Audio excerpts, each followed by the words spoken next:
To some, it brought to mind the steaming jungles of the islands near the equator.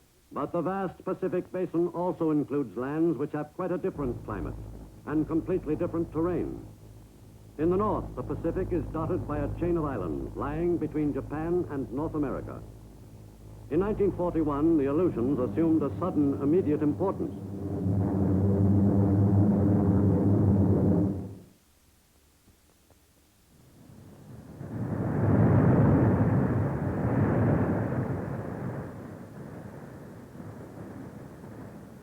Of all the lands which were to become battlefields in the first truly global war, the Aleutian Islands were among the areas least suited to the conduct of successful military operations. The U.S. paid little attention to its desolate island chain before 19. These fishermen were well acquainted with the area. Since early in this century, Japanese fishing ships had worked all the waters off the Aleutians and off the Alaskan coast. Ignoring repeated U.S. protests, the Nipponese fishing fleets investigated every cove and every passage which might be of interest to the Japanese Navy one day. Throughout the area, it was felt that some of the Japanese fishermen were probably naval officers in disguise.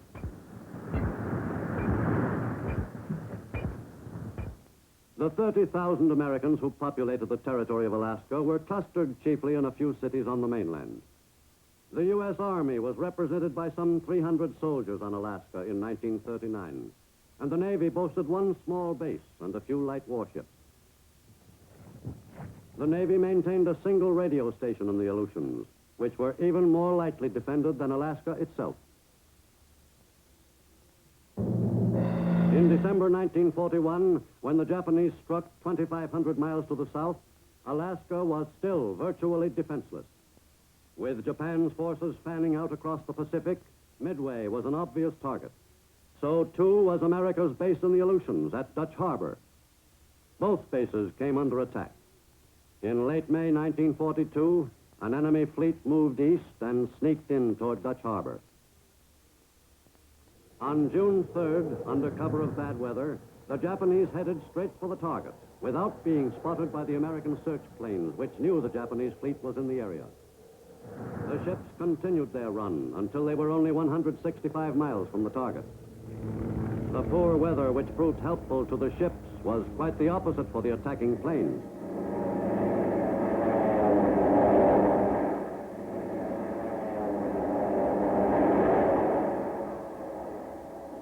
Of the planes which left the Japanese carriers for the strike at Dutch Harbor, many were subsequently forced to turn back.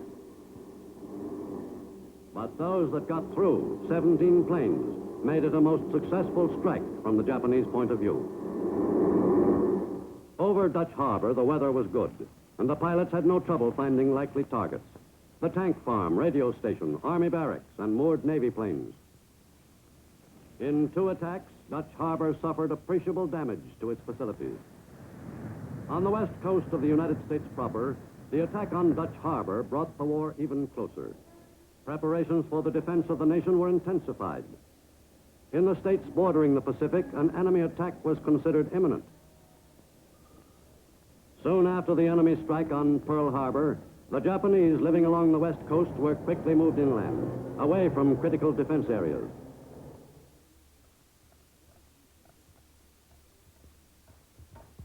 Relocation centers were hurriedly built, principally in the western states, to house some 100,000 Issei, Japanese-born aliens, and Nisei, American-born U.S. citizens of Japanese parentage. For the next 3 years, the Japanese areas of large West Coast cities were to remain deserted. In the Pacific states, defense preparations were taken with growing seriousness as enemy submarines ventured into waters just off the U.S. mainland. An enemy air attack was regarded as a distinct possibility at almost any moment. The coastal area, stretching inland for 150 miles, was ordered thoroughly blacked out. The simple dim out was over. Under the new ruling, not a ray of light would be visible to guide any enemy vessel offshore. Coast artillery was emplaced along the shore from the Canadian border to Mexico. The entire West Coast became an armed camp. Troops by the thousands arrived and began rehearsals for combating an enemy attack. These practice operations were conducted with grim efficiency. If the Japanese should strike against U.S. coastal cities, either by air or by sea, they would receive a warm reception. The West Coast was fully alerted for any attack. From the score of camps in the states bordering the Pacific, thousands of American fighting men embarked on the first leg of their trip to the fighting fronts in the Pacific, charged with stopping the enemy's continuing advance. In the northern Pacific, a Japanese fleet carrying an occupation force moved toward the Aleutians on the second day of the strike on Dutch Harbor. The seizure of several islands in the western Aleutians would protect the enemy's northern flank and move Japanese forces into position for regular attacks against U.S. bases. Originally scheduled to occupy 3 islands, Japanese soldiers were now assigned to seize only 2, Attu and Kiska. On June 6th, while a large Japanese fleet was being defeated at Midway, the Emperor's troops went ashore at Kiska and quickly took possession of the island. With the enemy firmly situated on Kiska and on Attu at the tip of the Aleutian chain, the security of Alaska was endangered. The Japanese and the Aleutians constituted a potential threat to the American mainland. To halt the Japanese advance along the island chain, an American force occupied Adak, only 250 miles from the Japanese on Kiska. The landing on Adak was made on August 30th, 1942. It marked the end of the period of strictly defensive operations for U.S. forces in the northern Pacific. From this point onward, American troops would be on the offensive in the Aleutians as elsewhere in the Pacific. To implement that offensive, the necessary materiel was brought up. The mounting of the advance against the Japanese in the Aleutians involved a heavy investment to the U.S. Much of the equipment was not suited to use in the Aleutians. The GIs who were to make the offensive were handicapped by the twin problems of terrain and weather, both abominable, especially for military operations. Just as important as the combat units to the success of operations in the Aleutians were the construction battalions.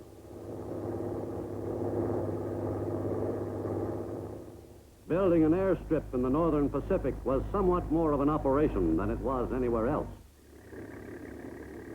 The work at Adak was rushed. From that island, American bombers could plaster the Japanese on both Attu and Kiska, softening up those islands for U.S. invasion. Throughout the Pacific, the construction of an airfield nearer Japan always signaled an important step forward toward eventual victory. Only 2 weeks after the GIs landed on Adak, the engineers put the finishing touches on the first airstrip. In January 1943, U.S. troops moved to Amchitka, only 50 miles from Kiska.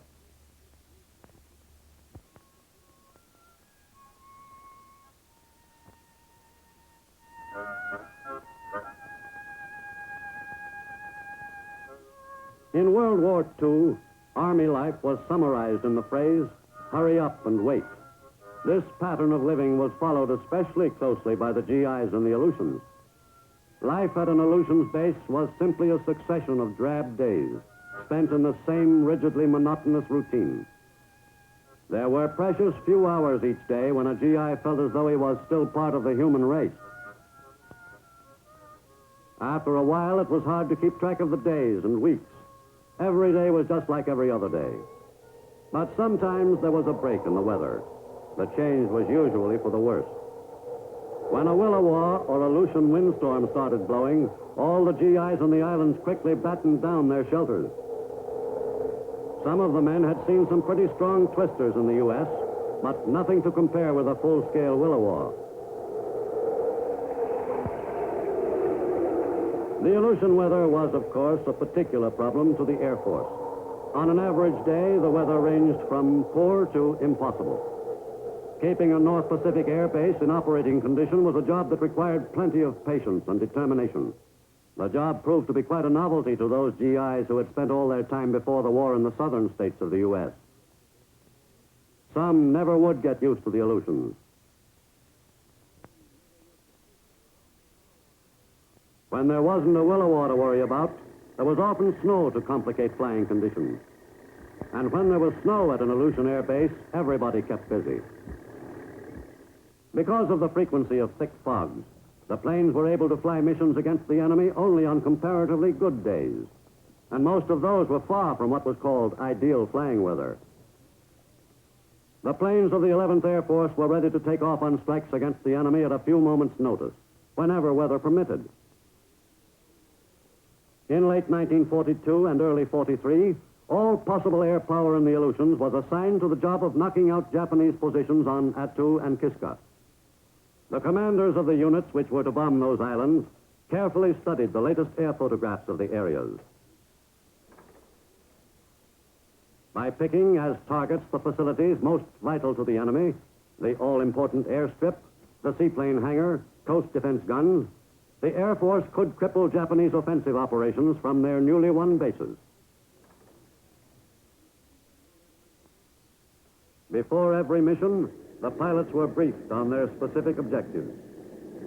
Then, when the weather permitted, they prepared to take off on the 250-mile hop to the target. No matter how good the weather report, the pilots could never be entirely sure that favorable conditions would hold over the target. Aleutians weather was especially changeable, and the pilots had learned not to expect much in the way of continuing clear visibility. All they could do was head west and hope. The U.S. could not be sure of the extent of Japanese intentions in the North Pacific.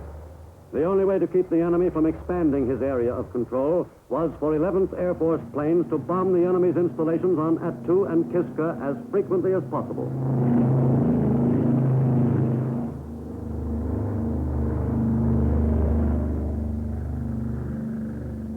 It had become apparent, even to the usually skeptical Navy, that air power was the key to victory in the Aleutians. The Air Force itself had come to the same conclusion somewhat earlier. As far back as 1922, General Billy Mitchell had said, Alaska could become the stepping stone of invasion from the Orient, and it can be defended only by air power.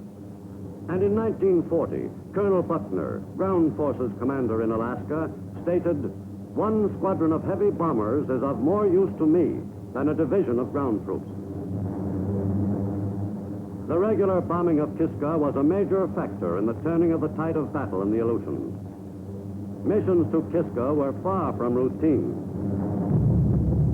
Enemy anti-aircraft fire was heavy. On the early missions, bombing of targets was entirely visual.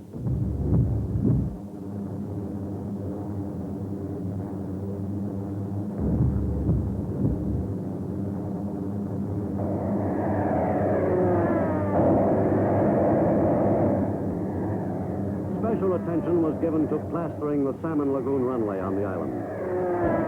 Constant bombardment of the strip hampered construction and prevented the Japanese from bringing in land-based heavy aircraft.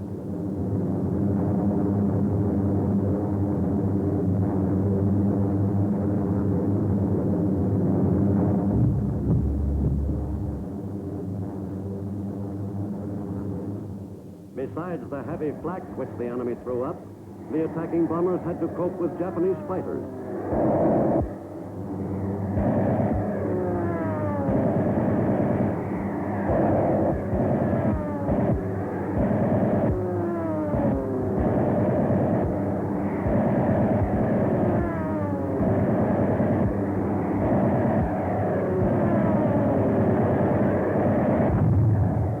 But bombing the enemy was only half the battle. If the weather was clear over the target, there was a good chance that their base would be fogged in. The pilots in the 11th Air Force flew with the added mental strain of being aware every moment they were in the air that death from exposure would probably follow bailing out or a forced landing, even if they were lucky enough to land in one piece.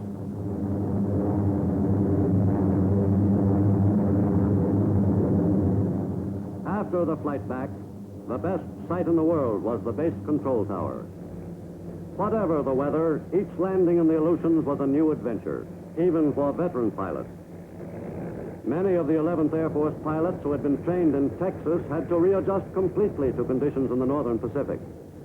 Since the complement of planes in Alaska and the Aleutians was fairly limited, the loss of even one plane would be keenly felt. The pilots always had to contend with fog, high wind, rain, or ice, always more of a hazard than the enemy.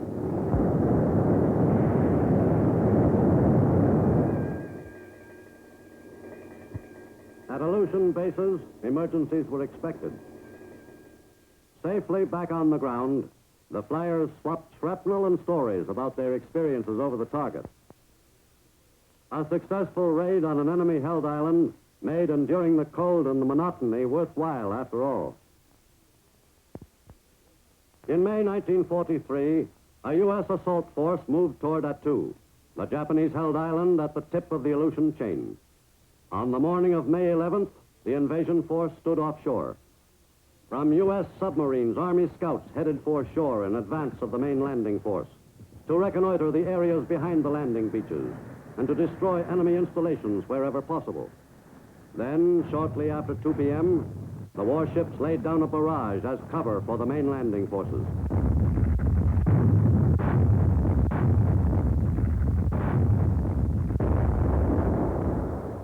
After several delays, the Northern Force troops started ashore in mid-afternoon. Their landing was to be made at a point about 3 miles from the main Japanese camp on the island.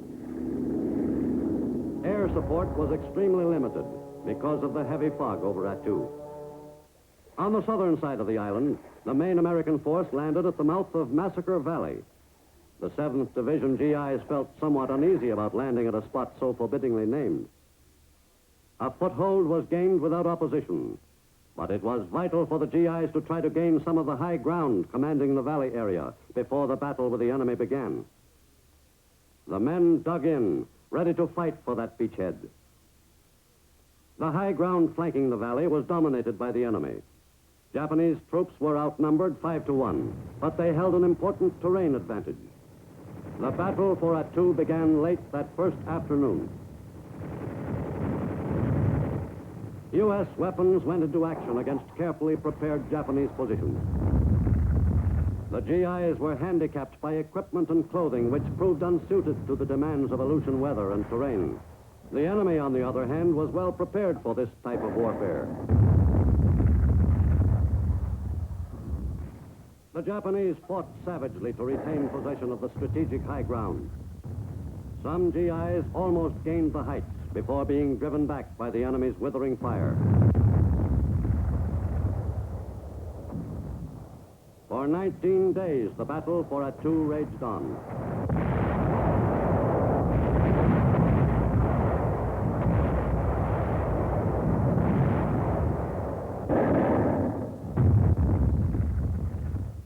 Finally, after a last desperate banzai charge, the Japanese defense of the island was at an end. The frenzied enemy attack had carried the Japanese troops into the American lines, where they were virtually wiped out by Army engineers. Most of the remaining Japanese who were not killed in the hand-to-hand struggle committed suicide rather than surrender. After the annihilation of the Japanese force which had made the banzai charge, the Imperial Japanese High Command, 1,800 miles away in Tokyo, conceded defeat on May 30th. In the retaking of Attu by the U.S. Army's 7th Division and supporting units, 1,100 soldiers were wounded. 400 soldiers gave their lives in the battle for Attu.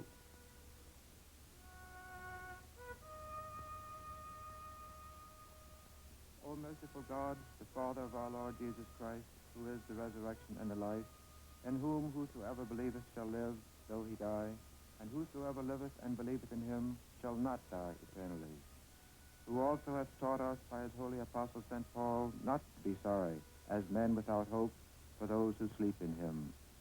We humbly beseech thee, O Father, to raise us from the death of sin unto the life of righteousness.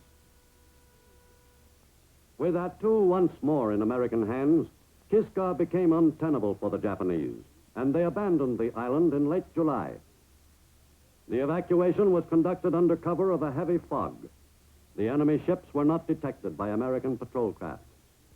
On August 15th, a strong U.S. invasion force prepared to assault the island. Making the attack were the U.S. Army's 7th Division and supporting units of the Canadian Army and U.S. Western Defense Command. The GIs who were to spearhead the assault were warned to expect Japanese defenses about 7 times as formidable as those on Attu. The invasion troops were prepared to storm ashore and overpower the enemy. 7,000 U.S. troops went ashore within the first 14 hours. An additional 4,000 men were ready to land in support of the original force. Benefiting from errors made at Attu, the Kiska invasion had been carefully planned. The supplies and equipment which would be needed in short order by the fighting men started arriving on the beach quickly. After more than a year of fighting a holding action in the Aleutians with inadequate equipment, the U.S. had finally mounted an invasion force worthy of the term. Kiska was the consummation of all the effort that had been poured into the Aleutian War by the U.S. But the assault troops found no Japanese. There was considerable evidence of the effective work which had been done in the area by the U.S. Navy and Air Force. The enemy had been under heavy bombardment from sea and air for about a year before evacuating the island. Japanese equipment on Kiska indicated that the battle would have been a bloody one if the U.S. invasion had been made a month or two earlier. Many of the GIs felt relieved that the invasion had turned into a simple occupation. The Japanese had left suddenly, but not before booby-trapping the place thoroughly. In Japan, the enemy's war production was geared to a more and more demanding schedule as Japanese troops lost ground in the Pacific. Soon after the start of war with the United States and Western allies, the shortage of labor in Japanese war plants was aggravated. Only 3 months after the Pearl Harbor strike, labor conscription was put into effect, applying to everyone over 15 years of age of either sex. Factory workers could be moved from city to city as needed. The daily fixed rate of pay ranged from 1 yen to 1 3/5 yen, between 25 and 40 cents in U.S. money at the time. The working day was increased to 16 hours. The work week was a full 7 days. And in addition to the daily 16-hour stint, workers had to fill 2 night shifts each week. Women comprised the majority of Japan's war workers. Every available able-bodied person in Japan above elementary school age was pressed into war work.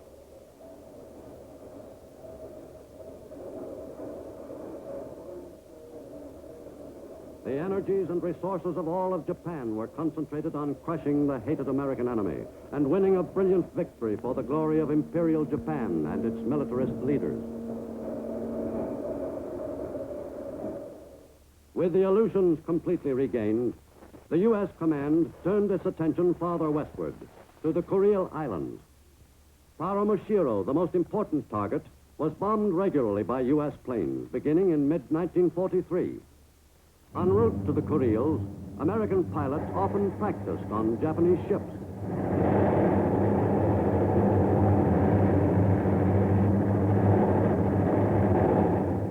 As they neared the Japanese islands, these opportunities increased.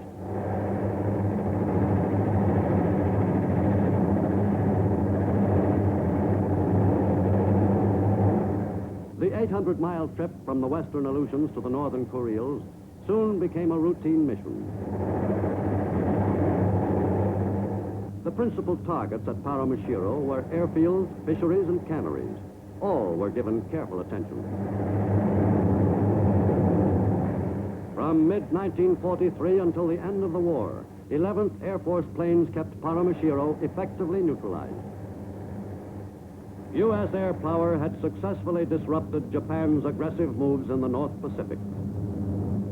Below the equator, the job of pushing the Japanese back involved a different kind of warfare. In the jungles of New Guinea, Allied fighting forces were engaged in combat with the enemy from the early months of the war.